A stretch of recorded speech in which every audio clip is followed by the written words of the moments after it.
Welcome back from the desk of Low. I have with me the leader, the flyest of them all, the stoned one himself. I've been trying to get him on since season 3, but I understand he's a very busy man.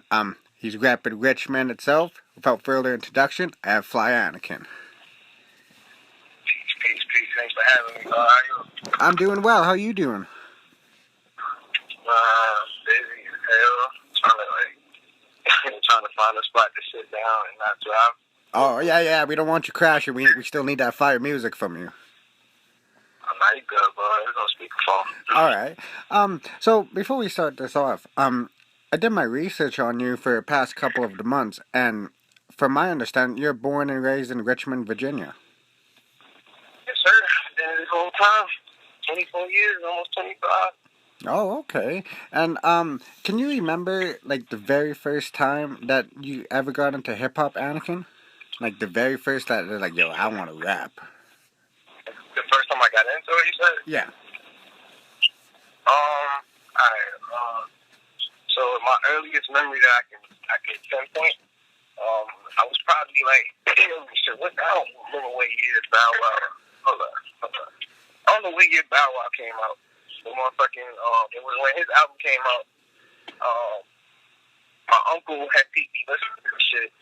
And my uncle being like a real hip hop purist, like he used to listen to Scarface real heavy and Biggie and like all the gangster shit that you would expect me to be listening to as a child. He put me on to all that shit. And essentially he seen me listen to the Bow Wow shit, and he kind of like, you know what I mean, he took his the duties into his own hands, and he changed my future and shit. Nigga gave me the Ready to Die album, and ever since that joint, I've kind of been that bit. You know what I mean? Same person I am now.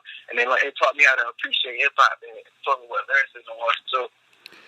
Oh, wow. I never knew Bow Wow was the first one you actually got into. It's a good thing your uncle put you up on some of that good music, though. Bow Wow probably wasn't my first influence, but he was definitely because he was a rapping kid, and all of us kids wanted to rap. Yeah. So, you know, when we saw that, it was like, damn, yo, he's a superhero. But I can't remember nobody else before that, like, as far as, like, me enjoying music, because I didn't care for nothing else.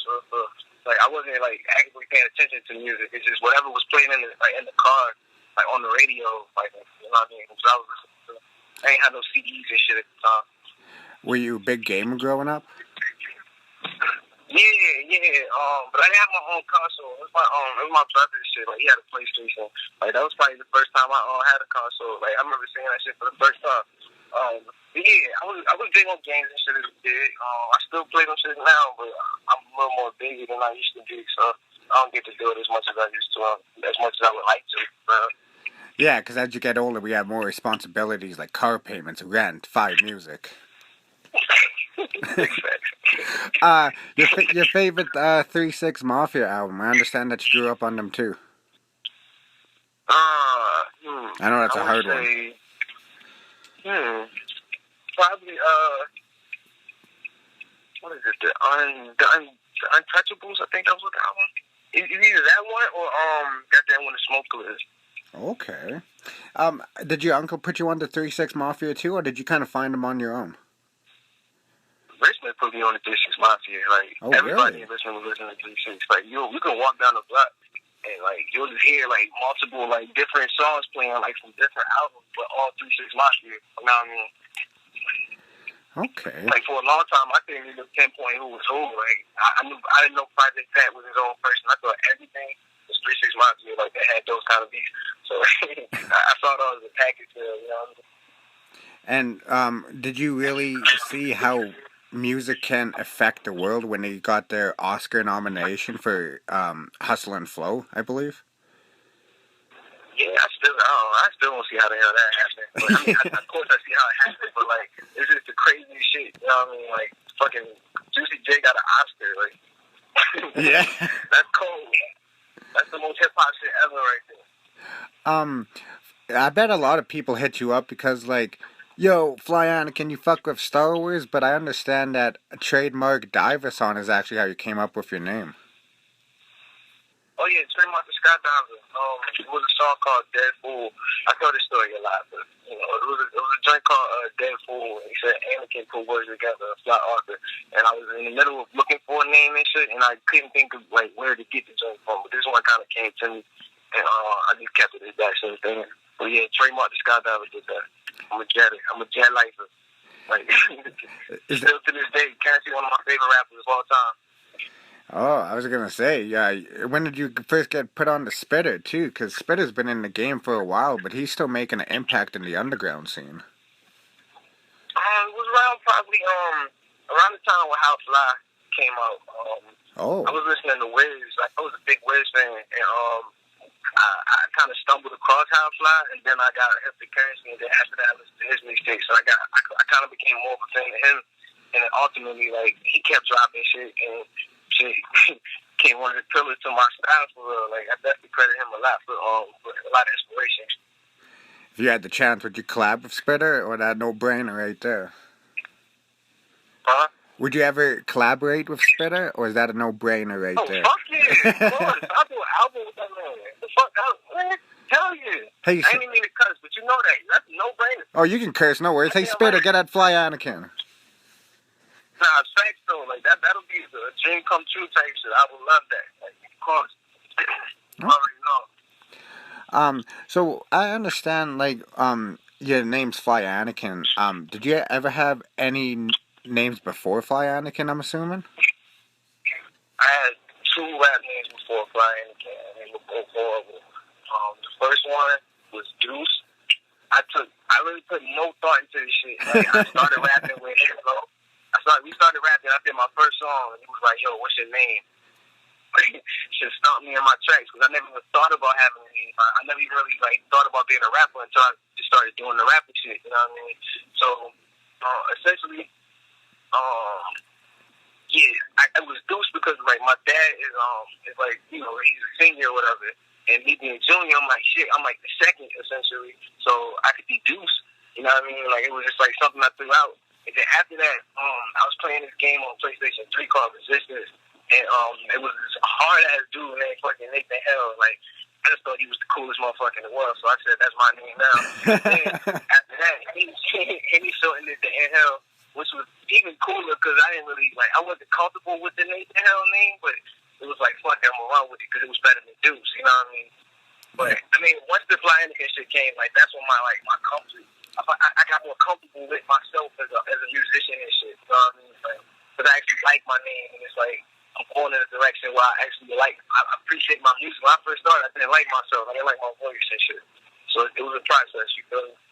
Oh, so you had to get used to actually hearing yourself on record before you started liking what you were hearing from yourself. Yeah, I mean, I didn't really have time to appreciate myself at the time. I was just trying to rap and just create shit. So, like, you know, I mean, you live life and you do this shit long enough, you'll see. And it'll kind of just, like, your path will kind of make itself make its own way out of your situation. Like, that's kind of what it was. I let all that shit happen naturally. Kept rapping. Yeah, it does. When you first met Henny L.O too, your group was called Out of the Ordinary too. That was like the very beginning of the Mutant Academy, if I got my facts straight. Say that one more time, boss. When you were in high school, you met Henny L.O, and you guys had a duo called Out of the Ordinary. That was like the beginning stages of Mutant Academy, from my understanding. That's true, but we met in middle school. Oh yeah, middle school, my bad. High school, middle school, man, it all seems a blur. I smoke a lot of loud, so. But we met in middle school, 8th grade.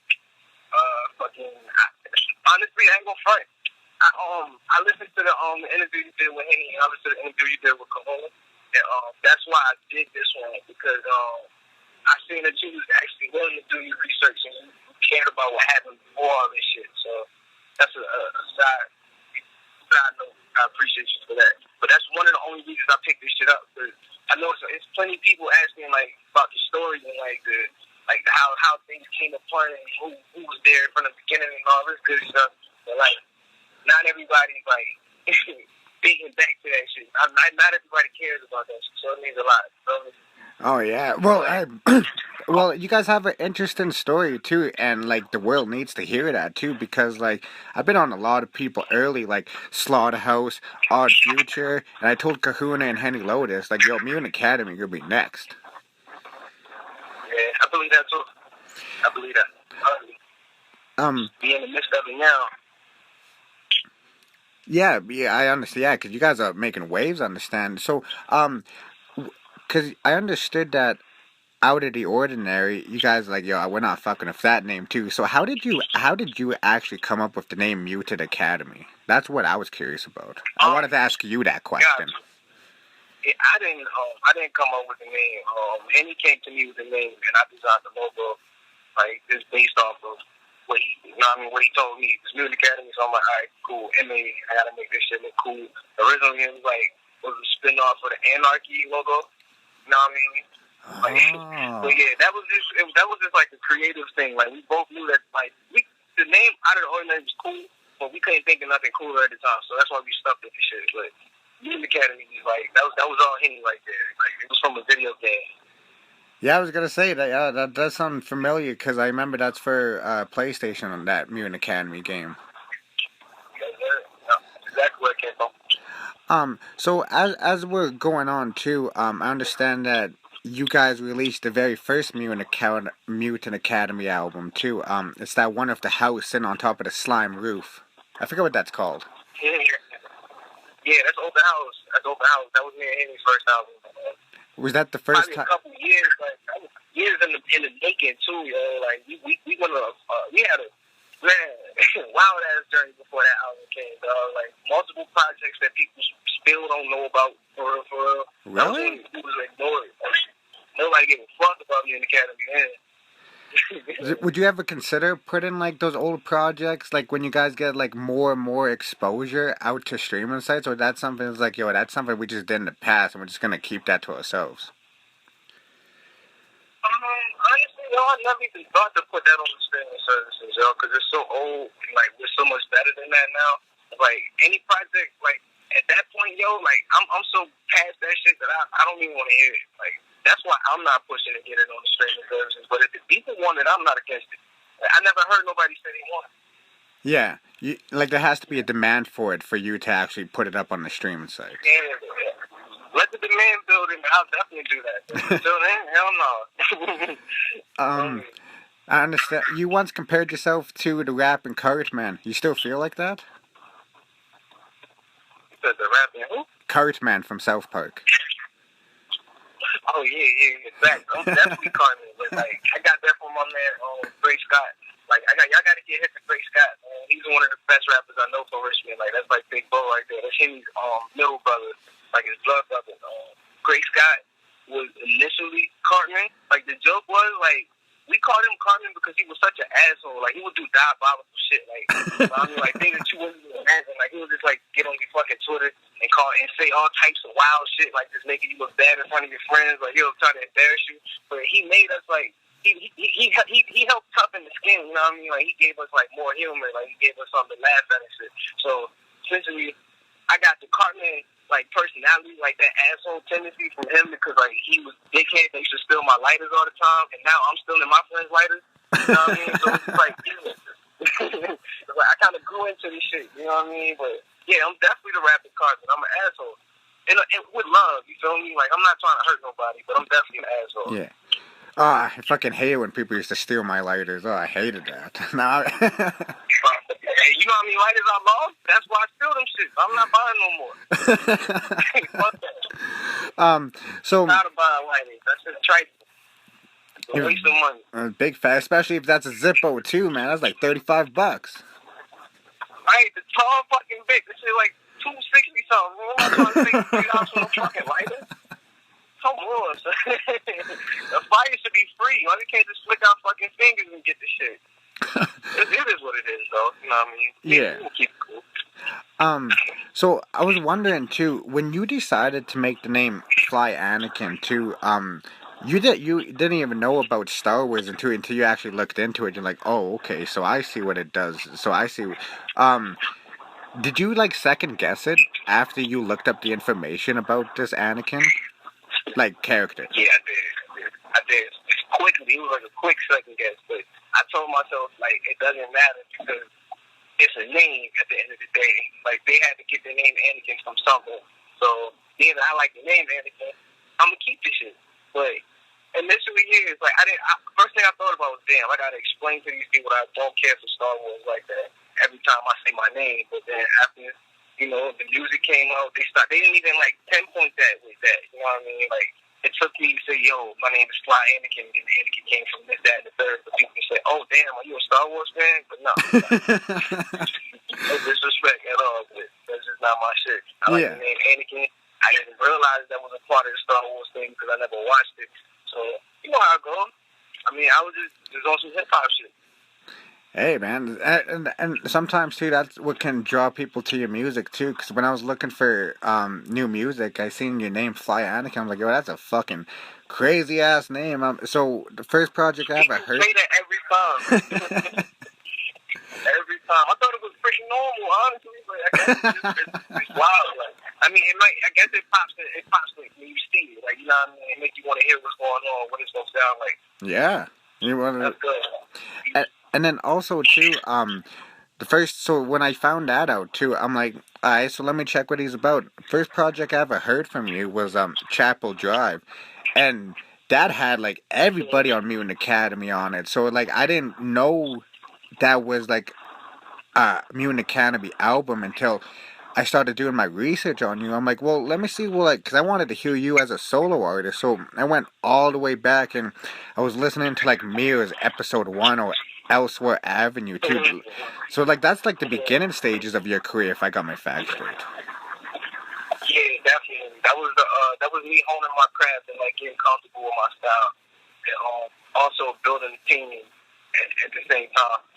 So that's one of the main reasons so many collaborative like projects after that, because I'm a part of a group. You know what I mean? Like when I was doing Elsewhere Ave and Mirrors and shit, it was just me and Henny, and we didn't have producers at that point. You know what I mean? So I had to fend for myself. And after that, we had to get the collaborative projects, because one is like we cross market, we cross brand each other. Like, you know what I mean? It's an end goal to this. Like, we're trying to, like, you know what I mean? Everybody got to be up in some kind of way. So, like, that's how we operate, especially at this point. Like, we just making sure that everybody's on the same page. We do the collaborative projects to pull other people up that need to be up. You get what I'm saying? Like, say somebody in Mutant Academy, you might not even realize it's in Mutant Academy. We zero in on them and make sure we get their sound, like, a little more, like, popping. You get what I'm saying? Yeah. Like, we strategically doing this shit right now. Like, we just trying to make sure everything is, like, eating on all cylinders, like, every element. So it's got to be, like, fully fed, you dig? Like, no malnourished shit. And I understand there's 3 MCs, 7 producers still?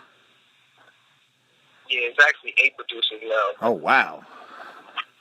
Yeah. You guys have, like, a full arsenal of producers, too, like ewonne, Unlucky, Graymatter. I've been telling Graymatter, will you ever rap? Yo, I'm going to write a verse for Graymatter. Don't you worry. She's been... So I understand too that Mirror's project too. You credited ewonne on it too. Was that the first time you ever found ewonne? No, the first time we worked with ewonne was on Open House. And, we knew him for a couple months prior to that. But after that, we did he produced that whole EP. You know what I mean? And we actually get ready to do the second episode. This thing is, but I wanted it to happen like that. You know what I mean? Like the way shit panned out was perfect. Like we got so busy to the point where we couldn't do an episode 2 as soon as we wanted to. So now it's like once we do it, people are kind of like losing shit because they didn't see it coming. But yeah, I just told you so. You see it coming up. And with artwork too, that's a very big thing that, from my understanding, because that's what grabs the listener's attention too. When you're doing artwork too, do you get somebody else to do it, or do you really take control of your own artwork to your projects that you collaborate with? Depends on who I go to for the art. Backyard Boogie, I got my best friend Deversied to do that. I had slight input, but it was more so just the ideas that led to the final product.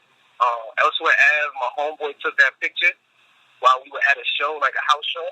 Okay. And I reshaped it and used it for the cover. So that was like, it was. I can't say it's all me because I ain't take the picture, but I edited the motherfucker. What else? Shit. What other projects, man? Too many of them shits, man. Like, I don't think I did too many covers on my own person. Okay. I did the first big Fly one with me, with Graymatter. Shit. Or like people like us. We have somebody design that shit, man. It's like, well, actually with Emergency Rap Sport, that was my man, Jack McCain took that picture. That was just a picture. Like, all we did was resize the motherfucker, and that was it. He's trying to keep it simple, but what's the word? Goddamn potent. There you go. Simple, potent. Yeah, because some of your artwork that you use just for your singles too, it looks like it's just like a straight up picture, like the healthy freestyle. Looks like that was just like a straight up picture somebody took. It's like, yo, that's fire. Yeah, yo, it was like that was a picture from I think that was that Flag on the Moon 4 last year. Yeah, that was a picture from Flag on the Moon. That was a hard ass picture. Like we didn't see it until like we finished the damn song. It was like, oh, you got to cover it. Yeah. Try to keep that shit simple, bro. Cause it's a process with the art, man. Like you either got to wait for it to be done, or you got to pay like some crazy amount, which isn't a problem unless it's for album. Yeah. I only want to do that every single shit. You know what I mean? So we got pictures with fucking galore. Yeah, you don't want to spend like a crazy budget on a single cover. You actually produced one of my favorite joints, OG Steve Austin. When did you get into producing? I started making beats in 2014, bro. Oh, and you still got the passion for making beats, or you're like, man, I'm gonna just do the rhymes? The only reason I stopped making beats is because I couldn't get into my computer, but I've been making beats again. I started back at the top of the year. I got a couple joints that's gonna be on. I got one that's gonna be on me and Kahuna's album. Fuck. I produced several joints. Like it's a couple joints coming out. Trust me. But I made a couple joints since the top of the year. Did you find your producing while you were creating Mutant Academy, or did you find producing before that too? Like, were you listening like to Mad Lib instrumental albums, or like the high tech instrumental albums? Well, honestly, it's like anytime I got into like any music that I was listening to prior to this was like some hood shit. Like, cause I was in the hood, like in the projects, you know what I mean? So my music taste is like it's kind of fucked up, but at the same time it's real like exquisite. Like at one point my favorite rapper was Foose and Wayne. So I didn't listen to a lot of big tapes and shit. You know what I mean? I was listening to all the ratchet shit, like all the stuff that the fucking, you know what I mean? Yeah. But I grew out of that, and like when I met Henny, is when like most of this shit went down. Like he reminded me of all the WuTang releases that I forgot about. Like my brother played that shit for me as a kid. Like when I was young, we'll play the game and he'll play music and shit. And I'll hear all this stuff, but I never knew the names for none of the songs and stuff, or what album what was on. You know what I mean? So once Henny like re-showed me all these things, it was like, dang, this is the shit that I wanted to hear this whole time that I couldn't find. And mind you, at this time, I didn't even have a computer, so I didn't have no access to the internet or any blog sites or none of this shit. Like, I didn't have a computer until 2008. So before that, I was basically on like caveman time. You know what I mean? Like listening to whatever was hot in the streets. Like, but I wouldn't know what was on the internet. Yeah, I feel you on that too. It's like, cause like Henny had that iPod full of all that music too, and you came up to him that one day. It's like, yo, you got a lot of music. That was the moment where I got hit to like everything. I didn't have all that shit. You know what I mean? Now when you were like rediscovering all this too, like were you like, wow, like I never knew like these people were named this. Like, did you ever, when you started finding out the names of some of these older artists too, did you ever like, what the fuck? Well, I knew the names of most of them, not all of them. Oh, okay. I always did my research, but I just didn't have the music. You know? Yeah. Like, I wasn't completely green. Like I was always a hip hop baby, bro. Like when I was a kid, I would come home and watch Rap City The Basement, and I wouldn't leave until that shit was done. You know what I mean? Like, so I've been hip this whole time, but I just didn't know what to search. You know? Yeah. And it's like what you said too, like not having a computer and access to the internet too. Like you really got to like hear what's in the streets or go to these record stores and like actually find what you want to hear. Facts, and then for like a whole year, Like that, it was like maybe my 9th grade year, I would go to fucking BK Music, which is a CD store out here, and I would buy like 1 or 2 joints like a week, and just get myself hip to what was going on and shit. Like I researched a lot of things, man. And like in that year, I probably bought like maybe 14 different WuTang like albums, like solo joints, like group albums, all that shit. Like I just did all my research, you know what I mean? And, that was like the making of me, man. Like that's when it really got real. That's when I really picked how I wanted to, like, what I wanted to sound like. You know what I mean? Like I knew where I wanted to go with it after that point, because I already had my influences from the south, the north, yeah, and old. It's like I could take it whatever way I want. You know what I mean? I can be versatile.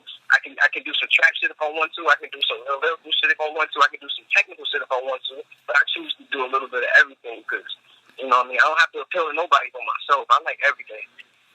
When you were copping all those Wu-Tang solo projects too, what was your reaction when you first heard "Only Built for Cuban Links"? That shit was beautiful, crazy shit. I got it in my CD thing right now, like in the CD changer. Like I keep like some CDs on me just in case my phone died or whatever. But I was just listening to it like right before I called you, bro. I can't front.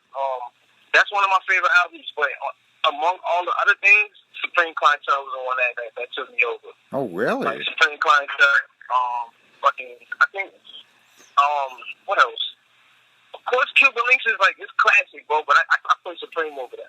I don't know why, but I do. Oh, a lot of people do that I've been asking that question too. Like, they always bring up Supreme Clientele. What was that album? What like, bred you to that album? I'm curious on Fly Anakin's answer to that. It was a masterpiece, bro. The first thing you hear is, like, the first words of this shit, scientific, my hand kiss it, nobody listen, optimistic, you probably listen, watch me dolly thinking, like, what, nigga, you don't even know what the fuck he's talking about, but it's crazy, like, like every song he was snapping, and then, like, I don't know, I think he just ushered in a whole new style with that shit, and on top of that, like, nobody was rapping like that, yo. Nobody was rapping like that. And you couldn't even try to rap like that because you know that you're trying to sound like Ghost. And then Ghost already said he didn't want niggas sounding like him on no album. So he was in a real fucked up space if you love that album at the time. You feel me? Yeah, he did say that on Cuban Links, that skit. He's like, I want Cuban Links. Yeah. I want nobody sound like me on no album. Right. But Ghost is a guy, yo. Like, that's probably like, I wouldn't say he's like he's at the top 5. He was my number 1 for a long ass time, but I'm still trying. Like, I have a hard time figuring out who it is. Like, sometimes it's Ray, sometimes it's Ghost, sometimes it's Andre 3000, sometimes it's Currency. Like it just changes. Like, and I listen to a lot of Young Thug too. I think Young Thug one of the best ever. Like, he like top 5 easily. I never would have expected I'm that. all over the place with this shit. I never would have expected a Young Thug. Wow, I'll keep it a buck. I ain't bumped Thugger since I heard that verse with him and T.I., and I was like, yeah, I'm good. Nah, bro, Young Thug is a legend. You still got asthma? Huh? You still got asthma? You would do what? Like, do you still have asthma? Like, do you still have to use your inhaler? Oh, my hell. Oh, shit. How you even know I had asthma? You'd be surprised what I could find. That's bug. He probably, I know I probably said that shit in the song. I know I said it on Open House. That was probably the only time I consciously said that shit. That's crazy to remember. But yeah, I haven't like had an asthma attack since I was in fucking middle school, bro. I honestly, I think I grew out of it. Like, I've been smoking heavy since then, so I don't know. It might be gone. It might be good shit. Yeah, cause like, you obviously do live shows too, so that's why I was curious on like your breath control and stuff like that. Oh no, man! I know, like, I feel like my asthma like affected me in a tough way, like as far as like coolness, like, cause it probably make my voice sound weird sometimes. Like, I know I run out of breath sometimes while recording, and I just use that shit because like it works with the feeling. You feel me? Like, I don't know. I ain't never had a problem with that shit. Okay. Yeah, because sometimes people can use it to their advantage, too. Like, I never knew Pharaoh Monch had asthma until I started, like, really getting into Pharaoh. I'm like, damn, he's rapping like this, and this dude got asthma? The dopest one got asthma, dog. I think that might be what it is. I mean, but, like for real, yo, I was born with it, and shit, I guess it just disappeared. Like, I haven't had a bad, like, terrible cough. Like, you know how, like when if you're asthmatic, if you have a cold, that shit can, like, mix in with your asthma and get way worse. Like, I done got cold since, like, middle school and high school, and them shits just go away. So I'm assuming it's done. Like, my mom told me I could grow out of before she passed, so I'm assuming that's what happened. Yeah, you can. That's very true. Your mom was definitely right. Guess so, dog. I'm out here. I ain't coughing crazy. I ain't need my inhaler since middle school. Yeah, I was gonna say, man, sometimes I gotta hit that bitch twice a day, but man, yeah, I'm surprised that you don't go out. So that's good because you actually need your breath control when you're recording on stage. Yeah, I've been working out, like, just to keep that regulated, you know what I mean? Because that's definitely important, like, having a good stage presence and being able to rap all your words and shit. How did you meet Big Kahuna OG? I met him through concert. He was kicking it, like, randomly, you know what I mean? Like, he went to his crib. Actually, it wasn't his crib at the time. He was just staying in one of his homies' cribs. He had just moved from Buffalo. And, we smoked. He put me on the Kodak Black, and I fell asleep. That was it.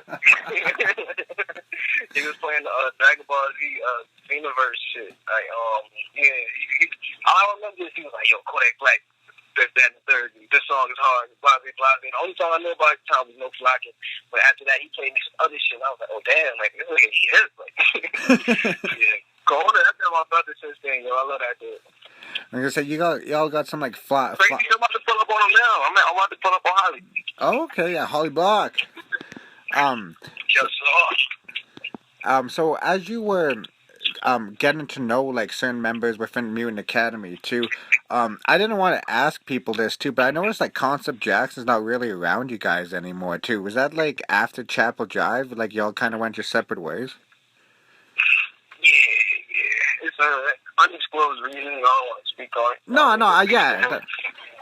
But I was just curious. Peace to him, man. We might touch on it like on a documentary or some shit. We wanted to keep that low because you know what I mean. It's family business. Like among other things, like whether niggas like know it or not, like we'll always be like family in some kind of way. If I ever called you brother, you my brother forever. But we had to, keep it cool for a second. Yeah, sometimes family fights. That's what makes a strong team. Yeah, definitely. But the best part among all that shit is being able to just be respectful, man. Respectful men, keep your hands to yourselves, and just be fucking sure about things, you know? So, no worries with that situation. That's good. So from Richmond, like I was telling Kahuna, I was, there's only like a couple of people that I know from Richmond too, but, you have a lot of respect for J. Roddy Rod. How did that come? Like, how did you ever found J. Roddy Rod? And I heard, first time I heard J. Roddy Rod, I was in middle school when I was at twerk party. That's when, like, girls go to shake their ass and dudes stand around and just catch the twerk. They played this music, and everybody ran to the fucking middle of the dance floor and started dancing. And ever since then, it's like, yo, J. Roddy Rod, fucking man. Yeah. Did you ever do acid? Yeah, several times. I had to ask, because when I'm looking at your People Like Us cover, I'm like, that's what made me want to ask that question. I'm like, I wonder if you ever done acid before. Yeah, that was a part of my life. Yeah, we won't touch too much on that topic, though. No, I mean, it's not a bad topic. It's just not, I don't know, I don't like to make it all about that shit. I'm a pioneer. Oh, yeah. Yeah. I don't do acting as much as I used to, but I had a moment with it, and it taught me a lot. Yeah, and sometimes, too, like, you go through phases. Nah, I don't even think it was a phase for real. I'm just taking my time with it. I used to OD with that shit. It would be too much. So, when did you know that you actually were solidified in this game? Like, what was that project that made you know, like, wow, like, we're fucking solidified in this? Probably, the reaction we got from Chapel Drive, and then, the Freddy Gibbs thing. Like, I feel like that was, like, in my head, I was like, yeah, we're really rappers. We can't start rapping without pissing somebody off. You know what I mean? Are you guys pissed off Freddy Gibbs? That was pretty much the awakening. You that again, bro? Did you guys piss off Freddy Gibbs, or did he collaborate with y'all? We done a song with Gibbs. Okay. Oh, so that really made you know, like, you guys, like, were doing something. Because if Gibbs could acknowledge you, that means you guys are doing something good. Yeah, it was that, and it was more so like, damn, like, like nobody really, like in this game, nobody really gonna fuck with you unless you like, you either real good at this shit or you got a cosign. And at that time, we didn't have no cosign, so this was the first one to say, yo, I'll do this one. You know what I mean? Nobody else was really willing to, you know, sit down and holler at the youngins, but Gibbs did it, and I appreciate him for everything. So when you're always very appreciative too of people who gave you your first shot, because just like how you said, with Gibbs, when you're coming up with releases for Mutant Academy too, do people have meetings now? So like, okay, we're gonna release this at this time, or like, do people come to you and be like, yo, Anakin, we want to release this at this time, or is it more of a collaborative effort? We have meetings, but nobody comes to anybody and actually drop anything because we are our own artists. So ultimately, if somebody wants to drop some shit tonight, I won't know about it until it drops tonight, unless they say, yo, I'm about to drop. Okay. But it's ultimately for everybody getting out there. But we'll have meetings and organize these things too. But most of them, like, between meetings, niggas be dropping shit randomly. I know I do. We do. Okay. And yeah, because you guys have a lot of producers at your arsenal too, and that's why I wanted to touch on a couple of topics too, like Foose and Best Friend. Like, how did you meet them two? You said who and Best Friend? Foose and Best Friend. I may have said his name wrong. You call him Foose, I got you. Oh yeah, my bad, G. Now I'm just making sure you're talking about the same people. I ain't know who Foose was. Foose. Yeah, Foose. There we go. I met Foose on SoundCloud, probably when I was working on, probably right before Elsewhere Ave.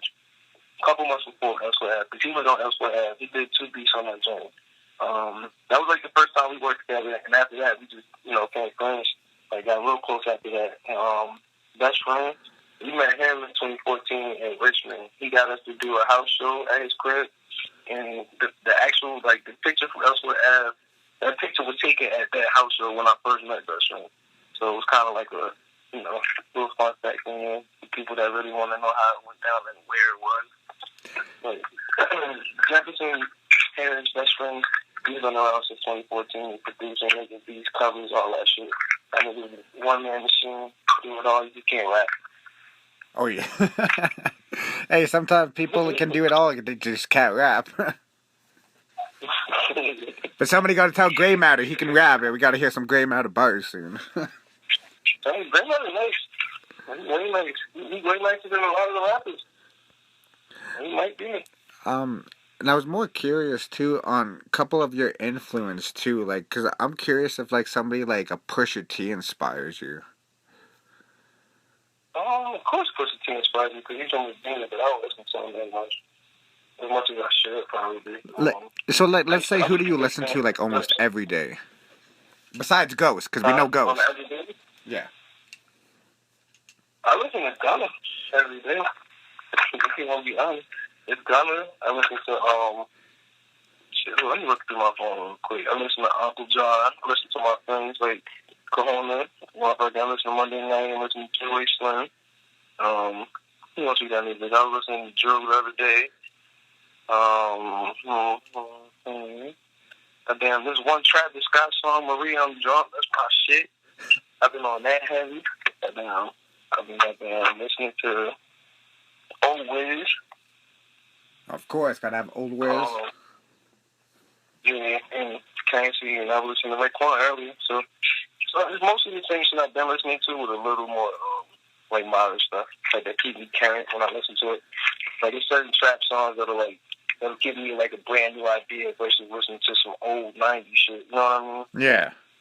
Get you, like, more inspired, too, as well. I can put inspiration for anything. You're big on positivity, I noticed, too. You read a lot of books? I try to. I'm pretty busy, so, like, the one book that I am working on finishing is the 5%. I'm in the process of it, but, you know, I'm trying to pace that shit out. A 5%er. Oh. What made you want to pick that up? I'm not in the crib enough, you know. Cause man, I think their way of living, and their logic is the only thing the only I wouldn't say organization, but the only brotherhood that matches my logic.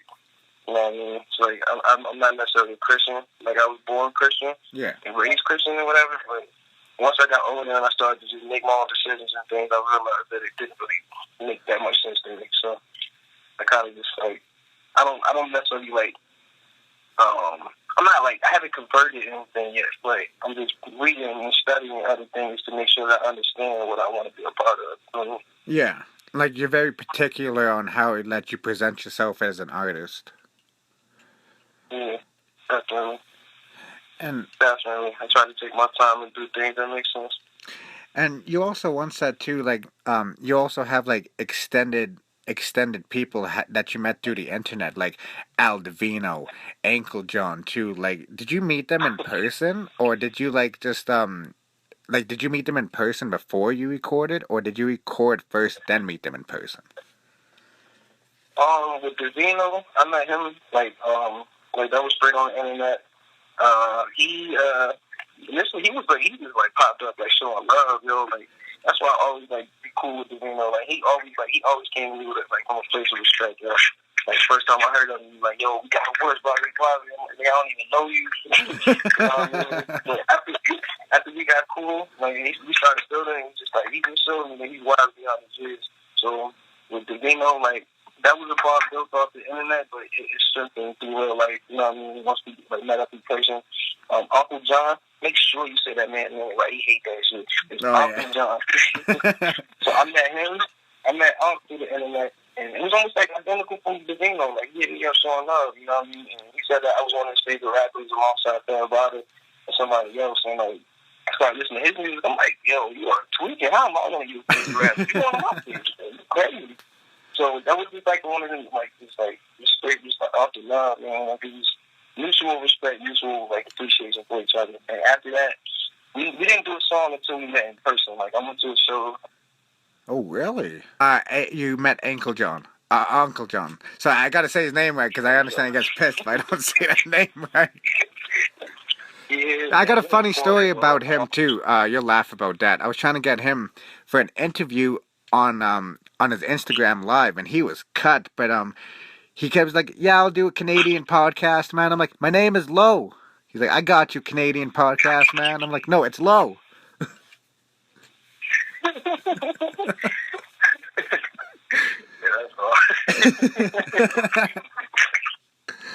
I love that dude. Yeah, he seems like a pretty down-to-earth guy, but you were saying, too, hell yeah, man, that's the guy right there. So he's saying you met him in person before you recorded a song with him? I never knew that. Yeah, I mean, it wasn't intentional. The homies were just like, yo, we can go to DC and see the show. I'm like, oh, where I'm going to? Okay, I want to see. You know what I mean? It's just divine timing. And as soon as we met in person, it was like, yo, we got to work. One of those. There's certain people, it's always going to be like that. It's automatic. Yeah, just certain people that you vibe with, too, because it's all about having energy. And it's if they got good energy, it's oh, shit, okay, he a real one. Exactly. And we done kicked it with plenty times. He done been in Richmond many times, but it ain't even surprised to see him no more. That's how much he's around. You feel me? Yeah. So I don't care what. He be in the city doing his thing by himself, man. Could you release some projects before Backyard Boogie too? But what made you want to say this is my debut project, and what made you want to include Obliv with that?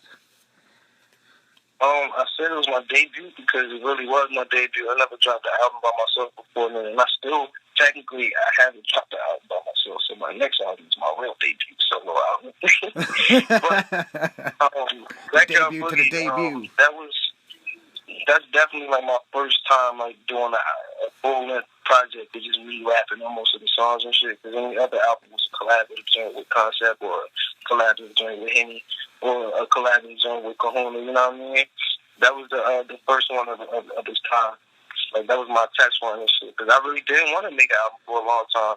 I felt like it wasn't necessary yet. I kept spoon feeding strategically. So No, I mean, now it's a good time for albums and stuff because I'm a little more established and people respect my name. So I got to give them something to pinpoint where I'm at with things. You feel me? Yeah. Why the name Backyard Boogie? Because when I was a kid, there was this one time, my uncle and his friend came to my house. When I was a kid, whatever. It was like my fucking 9th, 10th birthday or something. And as they was walking in, my uncle's homeboy was like, "Yeah, that's my Backyard Boogie in here." And I never knew what he meant by the shit. And then I looked it up, and I seen it was multiple meanings for us. Like, it could be bad weed, it could be a cookout. And, at that time, when he came in the crib, we was having a cookout for my birthday. So, naturally, in my mind, I went back to that day, and I just said, cool, I'm going to call it Backyard Boogie. Because I made it, one for the summertime. And it was, party kind of, feeling. You feel me? It was an upbeat kind of album. It was different from me. So, that's why I went with that one. Because I had a childhood memory and shit. Okay, so there's a connection to your childhood with that title too, as why you wanted to name it that. Yeah.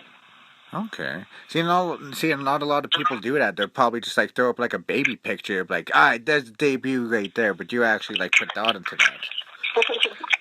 Yeah, man. And, Liv wanted something that was an old 70s funk. I think it was an old reggae album. He wanted something like that, and Best Friend just kind of just took it wherever he wanted with it. You know what I mean? He told him where to go, and that's what he came up with. So I mean, it was originally was just we was trying to have it look like a cookout, there's something going on in somebody's backyard, some wild ass party. Okay. I was curious too. The first time that you ever heard "Unlucky Bastards," Rod and Todd Go to Heaven, because somebody to make an instrumental album around Rod and Todd, I was okay, that's something that no one done before. Yeah, I was when you started working on that because I wanted to be on it, but I fucked around and missed the deadline. I was supposed to be on that motherfucker, but I was there the whole time for most of the process.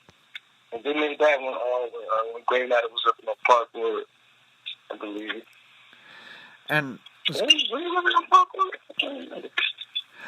I was gonna say, how did you meet Graymatter? Come across Graymatter? Was that through Kahuna? No, we came across Graymatter the same day. You ever see the video called Fish Kill? No, I haven't. Well, it was me and Concept. Our first video together is called Fish Kill. It's on the Mutant Academy YouTube. But I want to say that day, or just around that time, that period of time, is when we found out about Graymatter, because he's Unlucky Bastard's blood brother. And Unlucky was shooting the video for us, and he was like, "Yo, we got to rap on one of my brother's beats." And he went to the SoundCloud, and he came across the Fish Kill beat, and we ended up using that one. And ever since then, we've been cool with Graymatter. And it's crazy because, we did the song, and then we did the video, and that was one of the first things that got posted, on some national shit. It was on the Source because of my man Amir. Oh, wow. Richmond, Blame the Label. Yeah. Yeah, he got that video on. It was supposed to be on All Deaf Digital, but we missed the deadline, so we got it posted on the Source for us. And, but that was the first time Greg had ever been on a blog or anything like that. So after that, he was motivated. He was ready. Okay. Mind you, we didn't even see him in person at that point. So you didn't even know what this guy looked like at first. Nope. I had no idea. I still don't know what he looked like. Is he white? You said he white? Yeah. And Graymatter is clear. He's see-through. I love the mysteriously persona. I love it. Let's keep it at that. Yeah, he's see-through. You can't even tell. You'll never know. He just pop up and disappear on you. It's he's like Ghostface. Sometimes he's there and one day he's not. He's boy in and out like a robbery. And Tuamie's featuring a lot of you guys too, because I understand he's part of the group with your emergency raps. It has the Henny L.O installment, you got the Kahuna installment, you got the Fly Anakin installment too. Does he intentionally do that with each member that raps, or is that something is talked throughout the group? No, it was done strategically to promote the artists in Mutant Academy. We had this, he came up with the idea. We had just finished Panama Plus, we had just released that on my Plus, and he said that he wanted to do like a. Actually, I want to say, I came up with the name Emergency Raps, low key. We was in here laughing, like just playing around about it. He was like, "Yeah, I want to do a series," and it was like, the initial idea was always to just, it was going to be the first 4 parts was going to be the Mutant Academy members. So this was already planned out, you know what I mean? Okay, so it's all about like strategetic too, because like that's what usually makes a good legacy. Is like you got to plan stuff out. You can't just be throwing stuff out here and there. Were you doing that in the beginning a lot? Hell yeah, I was winging it. I still wing it. Like most of the time, like I know what I'm about to do, like in my head. Like I don't really need to see it written down as much, unless I really forgot what I had to do. But most of the time, it's in my head. Like I don't really need too much to stay on key. Have you and Henny L.O ever talked about dropping an open house too, featuring all the members of Mutant Academy? Because I understand that was pretty much the first Mutant Academy album. We've spoken about doing another project this year recently, but we probably won't do an open house part 2. I don't think that'll be the most smart situation, because we can let that be what it is, you know. We can do something way better than open house, so I'd rather do something, you know. Yeah. And so, you do have plans to drop another group album featuring, because, like, I understand, like, at a time like this, too, like, if you guys drop, like, a group album, like, with Graymatter production, like, he just did G Money on the Roof featuring the beloved Flea. Oh, my God, that beat is classic. Yeah, that was definitely a moment right there, yo. That's a real moment. I want to say he found out before he did it. Like, you know, we seen when it came out, and Gray was still in the bed. Like, he used to sleep late as hell sometimes. Like, the G Money video came out, I was like, yo, shit came out, yo, Ben ain't even know. Yo, quick Graymatter. Yeah, man, that was dope, yo. Like, it was well needed, you know what I mean, well deserved. Like, Graymatter, one of the best producers I know. Yeah. And but, I mean, we're planning on doing a group album. Like, don't tell me. It's gonna be hard, but like when it happens, it's gonna happen. It's gonna be like a fucking ball, because we need that to be talked about forever. Like. So I mean, the more things we do as solo artists, the better, because it's only gonna bring more to the table. Okay. Do you still reminisce about playing Resistance? Because that game was fucking pretty classic on the PS3. Honestly, dog, I didn't even finish that shit. Like, it was so difficult. It was so difficult, and then my PlayStation 3 ended up breaking, so I don't even think I really did what I was supposed to do with that shit. It was tight, though. It had moments on there, and the graphics was crazy at the time. So, and I think the only thing that went wrong is I didn't have internet at the time. So playing that shit on like just by myself got a little boring after a while. Okay. Yeah, because like I understand too, like it's just certain times like the iPod too that can like just form like who you are in the future too. When you seen, well, I should say seen, when Mass Appeal hit you up and wanted to do an article about you, what was that feeling like? Because like that Mass Appeal is very good looking. Like it had Nas, like Nas is the co-owner of that, so Nas definitely knows who you are. Sure, that's not necessarily guaranteed.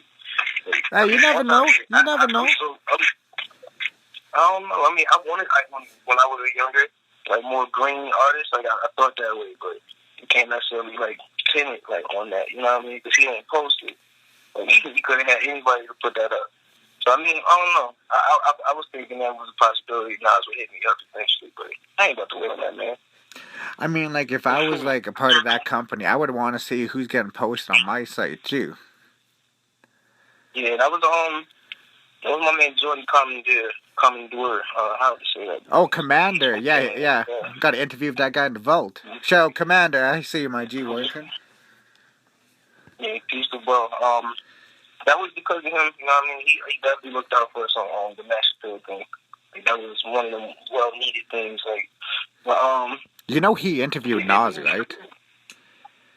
Huh? You know he interviewed Nas, right? Oh, shit, I did not know that. Yeah, he has because when I did the interview, it's unreleased, though, but I'll send it to you. He has quite a history in this, too. He asked Roy Jones Jr. how it was to get knocked out by Fat Joe. I'm like, you asked him that? What? That's crazy. What?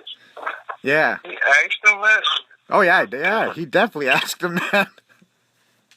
That's some gangster shit right there. But he said, yeah. So yeah, Jordan Commander has a long history in this game too. So yeah, I'm 100%. Once you said he put you on that, I'm pretty sure Nas knows who you are now. That's interesting. Shit, hit me up. Yo, Nas, holla at your boy, please, or Shady Records. We need that Mutant Academy album. Damn, I don't want. Man, the first dude not gonna be independent. I know that. Okay, yeah. All right, let's get some guap first on some Bandcamp independent, then talk of some major labels. Yeah, we need to bang off the person that ran first Mutant Academy out. Trust me. Something like WuTang. Oh shit, yeah, cause I understand like it's all about positions you put yourself in life as too, and you have like a big crew full of like talented producers and MCs too. Do you think like one day you're just gonna look back? It's like holy shit, we did a lot of shit back then of just the 10 of us. Hey man, I try not to like reflect too much, too much, dude. You know, you gotta wait and sit around and reflect. I mean, sometimes, you know what I mean? I hope like all these things can happen and we still here like 20 years from now and we deal with this tour up and the same shit that we writing right now and recording, you know? Like, I believe that's how it's gonna go. Okay. Like, people probably gonna appreciate this shit forever. Like, it's gonna get way more appreciated later because you don't have time to sit with it. So you have like the Big Fly series too with Kahuna. I won't take up much of your time too. I was more curious on how did you come up with that too? Because like, yeah, you can just throw out like a Big Fly 1, but you guys did Big Fly 1, 2, and 3, and 4. Yeah. It wasn't supposed to be over after the first one. It was a strategic idea to make a whole bunch of Big Flies. So until it just don't make sense no more. But do you think that we'll have some shit on. Oh, say that again? So we got a whole shit on them, trust me. Oh, okay. And Panorama Plus, that's been getting a lot of rotation too. I was more curious on some of your favorite projects, or you don't really have favorite projects too. You're like, that's not the time to be picking it. I mean, it's certain ones that I still go back to. So I mean, I think Panama Plus is definitely like up there, like one of the best joints. I think Chapel Drive, maybe probably Euro Talk, one of the best joints. Man, come on, Euro Talk is crazy. Goddamn, fuck with grand scheme of things. Oh yeah. People still tell me about that shit. It's a couple projects, man, but I don't even think I made my favorite yet. Like my magnum opus is probably still like in the tuck right now. So okay. So right now, whatever's brand new for me is my favorite shit for me. Okay. Yeah, because it's still very early on in your career too. Exactly. I'm still trying to figure out what I want to do with this shit. So yeah, I'll say this new shit is probably the best.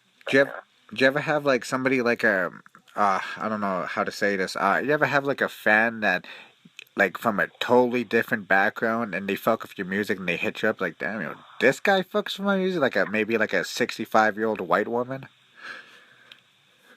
I mean, that's the majority of them. It's a lot of like random people that I wouldn't expect to like, you know, fucking push play on my shit. Cause I'm sure they see me in person, they probably lock their doors on me. I mean, it's a way to bridge gaps. You know what I mean? I appreciate it. Anybody, like, it's people that I would respect, people I wouldn't respect, like people I went to school with, you know what I mean, asking me how the music went, like how the music's going and stuff. So you never really know who's watching until like they reveal themselves. We got a lot of closet fans. Do you ever have any of your exes hit you up once you started making moves and they start confessing to you, like, I always loved you? It's like, yo, that's real past that shit now. Man, I don't fuck with that shit. Trust me. A lot more than getting me off my shit. I'm back. Alright. So yeah, you said you don't fall for that shit anymore, but has that happened to you? Yeah, I mean, you know how it goes on. Like, people see anything, they can try to figure out a way to finagle their way in. You just got to deal with it through it. And I've been having that, like, this learning experience for the last 2-3 years, you know, like who to trust, who not to trust, and when to shut the fuck up. You feel me? That's fast. It's an internal thing. I can't really say how I do these things. I just trust God and just walk like real carefully sometimes. You feel me? I don't do reckless shit as much as I used to. All right. What's your favorite kind of strain right now? What you smoking on? Favorite strain, dog. I'm not over this shit yet because I need more of it. It's fucking gelati. It's the gelati. I need more of that. Okay. Man, that shit sounds delicious. It's biscotti and gelato put together. I really want some more of that shit. I've been thinking about it since I got it. Last time I had it was in New York. Craziest weed you ever smoked, or was that it? Craziest weed I ever smoked? Damn. I'm curious about that. Like the craziest weed. It's like, yo, I got like this should knock me right out. Shit, probably maybe more rocks. More rocks? Damn, that don't even sound appetizing. I can remember we was in DC first time I had more rocks. And like, it was like probably 3 of us in the alleyway trying to burn that shit. That shit was random as hell. That shit got me high probably 2 hits. Probably less than that. I was coughing like a bitch. Yeah. Cough so much it hurts. I've been there before. Yeah, but shit, if you coughing, you high. Like, coughing is like fucking like a cheat code. Yeah. You kind of want to cough sometimes. That's a big factor right there. So Anakin, I'm really glad we got this interview done too, and if it didn't come full circle. So you obviously listened to the Kahuna and Henny L.O interviews. I appreciate that too. I never would have expected you listen to that. This is the question I asked them, and I'm curious to get your answer on this question too, because maybe somebody out there who really fucks with your music can hear that message and you're like, wow, okay. Do you have any words for somebody in a dark place trying to see the light? Yeah. Alright. Shit. The best way I could put it is trust God, trust yourself, look internally for issues and solve them. Don't make people your happiness, ultimately. I think that's like key shit. Like, is don't make other people your happiness. Make yourself your happiness and just focus on what's in front of you. And try to make your life the best biopic you can make it. You know what I mean? Because, I don't know, the way I see shit, no matter how whack it gets, we're going to laugh at this shit later because we're going to keep living. And ultimately, dog, you got to keep on fucking going because nobody can quit. Once you quit, you're dead. That's a very dope answer, too. I like that. Like, your life is your own biotopic. Make it great. I like that answer. It's all about staying active and keep doing what you want to do and having fun with your life and shit. Because once you're not enjoying your life no more, it's really wasting away. So, I mean, that's how I stay out of my shit. I try to stay out of my head because the place is definitely like plays a part. I'm human, so shit. One of the main elements is accepting the fact that your ass is human and it's okay to be hurt about some shit. Like, once you're done bitching about it, find some way to fix it. Yeah, that's big. That's all I can ever suggest you. Yeah, because that's what I did. You feel me? Yeah. Well, and then too, like, once you start striving for more, it just shows. Because, like, look what you're doing now and all the success that's gonna come to you in the future. Definitely, man. I mean, it takes that persistence, and you gotta respect your perspective. And if you need to fix that motherfucker, you gotta work on it. You know? Yeah. Because ain't nothing gonna get fixed if you're just sitting around bitching about it. Bro, you can say that shit all day and it's gonna be facts every time. You'll never get tired of hearing that. Like, yeah. Just get the fuck up and do it. Like, that's it. Well, like you said, this is a very classic interview with the most stoned one himself, Fly Anakin. Is there anything that you'd like to plug in before I let you go, sir? Man, I want to plug in, shit. Listen to Mutant Academy. Mutant Academy is for the children.